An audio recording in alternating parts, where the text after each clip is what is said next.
Hello friends, David here, composer and lyricist.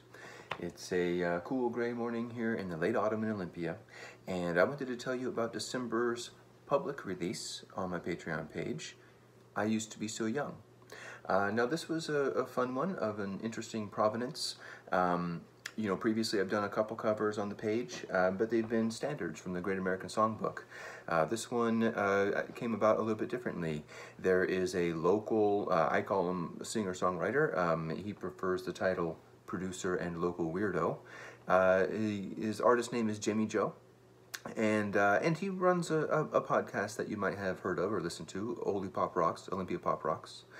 And he just started on a whim, I guess, a little project where he's asking local artists to cover one of his songs, specifically this song, I Used to Be So Young. There are some details of its composition that maybe make him want to hear people's different versions of it. I do know that when he contacted me about it, what he said was he was excited to hear what a real jazz musician would do with it.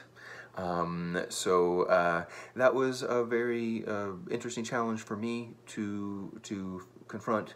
I had to think, number one, well, what is a real jazz musician, and what would a real jazz musician do with this piece?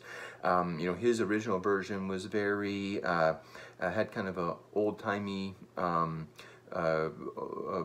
of folky, but like a swinging rhythm, and like a fiddle solo, and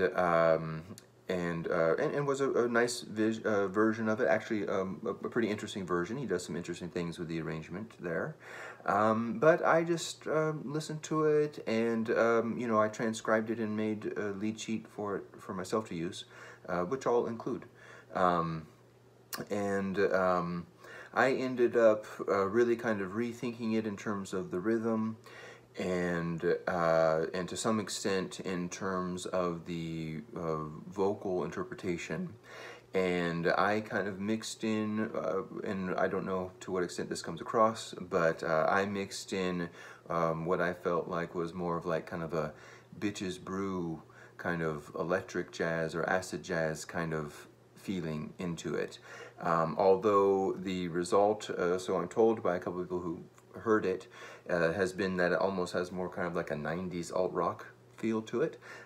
So there you go. Hard to predict how these things will turn out, but in any case, I hope you like it, and I heard from Jamie, and he sounded like he liked it, so by all means be on the lookout for, I'm not sure exactly what he plans to do with this project, but I know that he's currently collecting a lot of different versions of this tune, and so you can keep track of him and his whereabouts and whatnot on his Instagram page. That's at Mr. Jemmy Joe. That's MRJEMMYJOE. So you can follow him there and check that out. And then listen to my version of the track. Let me know what you think in a comment, and thanks for listening.